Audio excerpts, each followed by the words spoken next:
नमस्कार। आज हमारे साथ बहुत ही ख़ास एक व्यक्ति हैं और बहुत लंबे समय से मैं सोच रही थी कि मैं बात करूँ, तुलसी को लेके आऊँ अपने चैनल पे और आज फाइनली वो दिन आ गया है जब तुलसी हमारे साथ हैं। सबसे पहले मैं तुलसी का परिचय दे देती हूँ। तुलसी ने हाल में ही Haryana assistant professor exam qualify किया है और ये इनका पहला प्रयास था। अगर मैं इनकी जर्नी के बारे में बताऊँ तो तुलसी का बीए और एमए दोनों इलाहाबाद यूनिवर्सिटी से ही हुआ है और 2024 में तुलसी ने इलाहाबाद यूनिवर्सिटी से एमए पास किया है और एमए पास करते ही हरियाणा में वैकेंसी आई, नोटिफिकेशन जारी हुआ, 2025 में एग्ज़ाम हुआ, 2026 में फरवरी में रिज़ल्ट आया और आप चकित हो जाएँगे जान के कि तुलसी ने एग्ज़ाम क्वालीफ़ाई किया। तो ये बहुत ही बड़ी बात होती है कि एक स्टूडेंट अभी एमए करके निकला है और एमए के दौरान ही तुलसी ने नेट क्वालीफ़ाई कर लिया था, जो कि एक मिनिमम एलिजिबिलिटी क्राइटेरिया होता है असिस्टेंट प्रोफ़ेसर बनने के लिए। तो एमए के दौरान ही फर्स्ट ईयर में तुलसी ने नेट क्वालीफ़ाई किया और एमए कंप्लीट होते ही उन्होंने अपना फॉर्म फिल किया, फॉर्म डाला और पहले ही प्रयास में 24 वर्ष की आयु में तुलसी ने ये सफलता हासिल की है। तुलसी, सबसे पहले तो मैं आपको बहुत-बहुत बधाई देना चाहूँगी, थैंक यू बहुत-बहुत सो बधाइयाँ, मच। बहुत-बहुत शुभकामनाएँ। थैंक यू आपको सो जब मच। पता चला, आपने रिज़ल्ट देखा अपना और आपने अपना नाम उस लिस्ट में देखा, तो आपको कैसा अनुभव हुआ? आपने कैसा महसूस किया? और सबसे पहले ये खबर आपने किसको दी? अब मैं आपको बताना चाहूँगी कि मैं विश्वविद्यालय गई हुई थी, जिस दिन मेरा रिज़ल्ट आया मैं उस दिन विभाग में ही थी, मैं सर के पास किसी काम से गई हुई थी और हुँ, एट रैंडम उसी टाइम पे रिज़ल्ट आया, तो जिस टाइम पे अच्छा। मैंने रिज़ल्ट देखा सर मेरे बगल में ही बैठे हुए थे। अच्छा, अच्छा। तो सबसे पहले तो उन्हीं को पता सर चला को कि बताया। सर को ही पता चला कि जो है रिज़ल्ट आया है। लिटरली वो बहुत ज़्यादा मेरे से ज़्यादा शायद वो खुश हुए थे उस समय, हाँ, उनको जी। बहुत ज़्यादा खुशी हुई थी और मैंने कम से कम 15 बार अपना रोल नंबर मिलाया था कि हाँ, ये मेरा ही रोल नंबर है। तो एट दैट मोमेंट बहुत ही अच्छा लगा, बहुत ही खुशी हुई। फिर घर में बताया, सबको बताया, दोस्तों को बताया। तो घर में सबको जब बताया तो सब लोग एकदम शॉक्ड रह गए होंगे या फिर हाँ, सबको पता सबको था कि हमारी बच्ची तो होनहार है, हो ही जाएगा उसका? एक्चुअली ना किसी को विश्वास नहीं हुआ क्योंकि बात ये होती है कि जब आप अदर स्टेट में देते हैं, तो वहाँ पे हुँ। आपको किसी भी प्रकार का कोई रिज़र्वेशन नहीं मिलता हाँ, है। हाँ, जनरल से ही तो करते वहाँ हैं पर सब। होना एक अपने आप में ही बहुत बड़ी बड़ी बात बात होती है। होती जब है। आप दूसरे स्टेट के होते हैं और क्वालीफाई कर जाते हैं, तो सबको बहुत किसी को विश्वास नहीं था।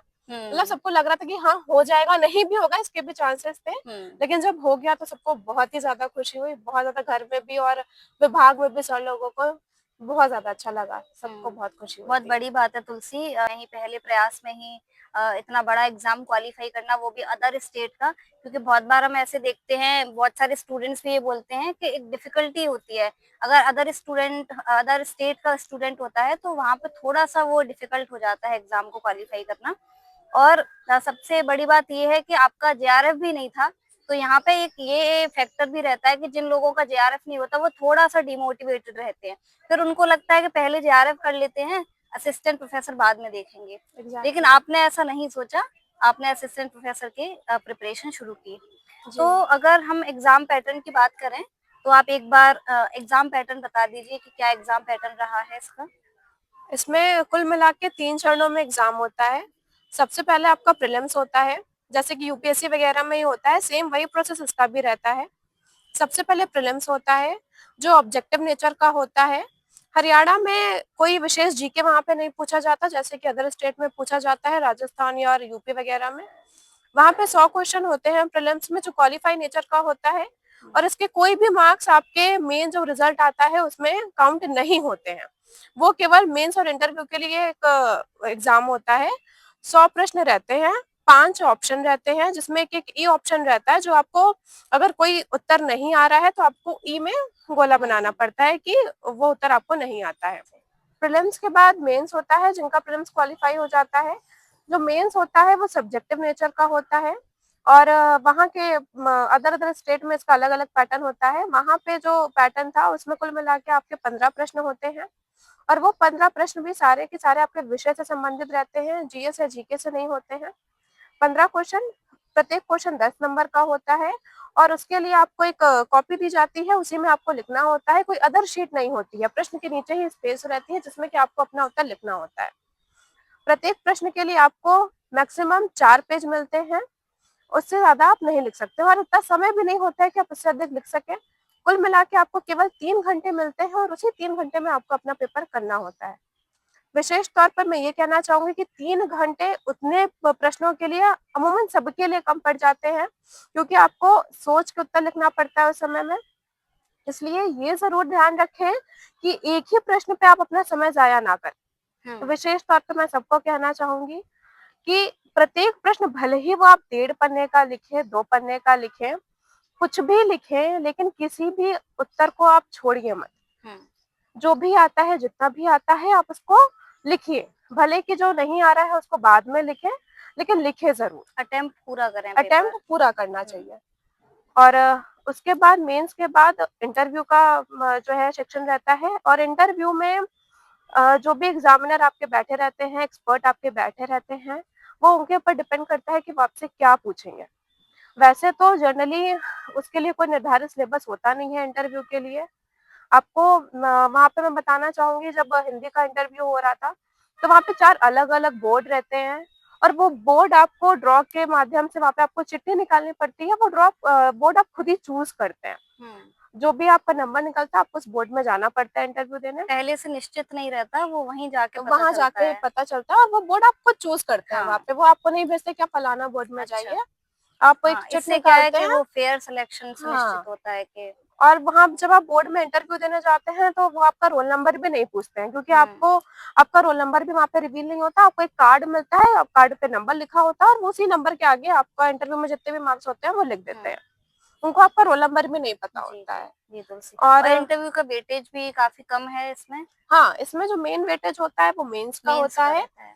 मेंस का 88% और इंटरव्यू का 12.5% कुल मिला के रिजल्ट के लिए काउंट होता है, और इसी के माध्यम से पूरा रिजल्ट बनता है। प्री हमारा क्वालीफाइंग रहता है। हाँ, प्री क्वालिफाइंग नेचर का जी। रहता है। तो तुलसी, आपने पूरा बताया ये जो पैटर्न रहा है रहता है हरियाणा का।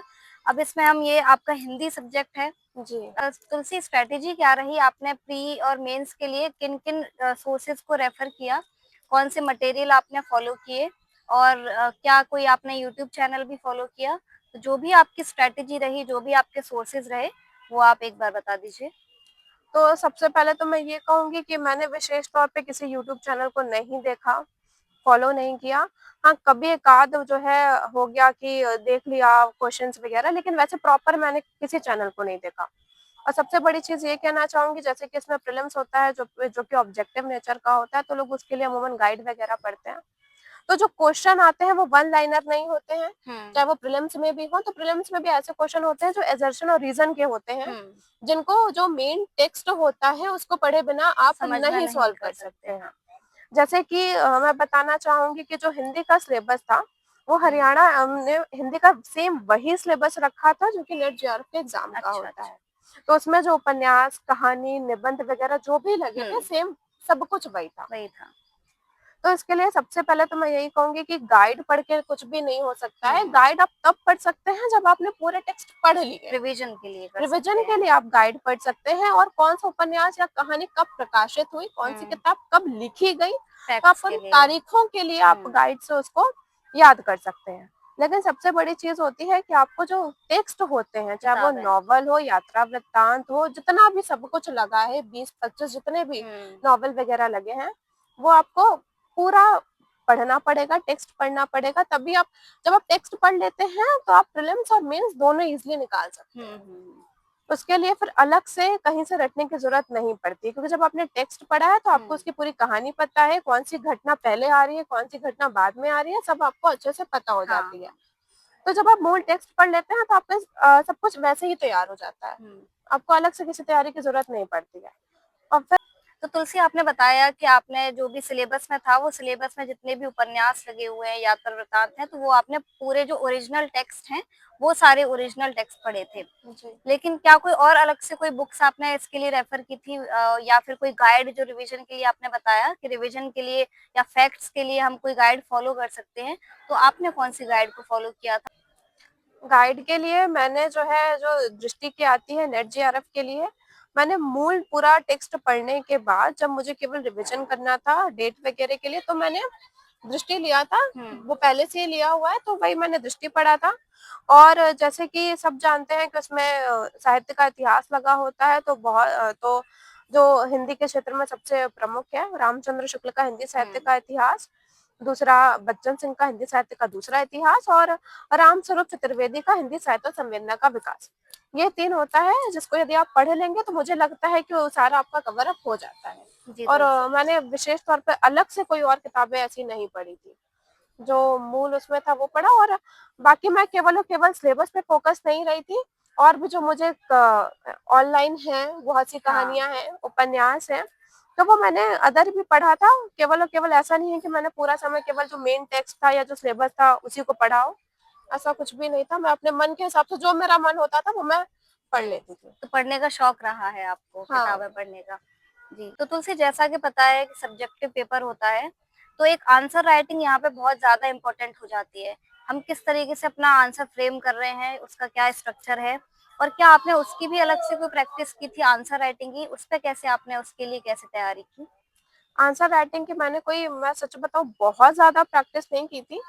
हाँ, 15 दिन पहले जो है कुछ ऑनलाइन देख लेती थी, या कुछ एमए वगैरह में मैंने नोट्स बनाए हुए थे, अच्छा। तो मैंने एमए से ही, मतलब बीए और एमए से ही मैं आंसर हुँ, लिखती थी। हुँ। तो मुझे वो हैबिचुअल हूँ मैं उसकी, तो अच्छा। अपने आप ही। और वैसे भी जो आप पढ़ के जाते हैं जरूरी नहीं है कि वहां पर वो हो जा हाँ। वही आता है। मेरे साथ स्पेशली ये हुआ कि मैंने राम की शक्ति पूजा, जो हिंदी में बहुत ही प्रसिद्ध है, कामायनी, और ये सब पढ़ के गई थी, लेकिन वहां पे इन सबसे कोई प्रश्न नहीं पूछा गया। हुँ। मेंस में सबसे रिलेटेड कोई एक भी क्वेश्चंस नहीं आए थे, तो वहां पे एट रैंडम आंसर तुरंत फ्रेम करके लिखना पड़ा लिखना था। पड़ा।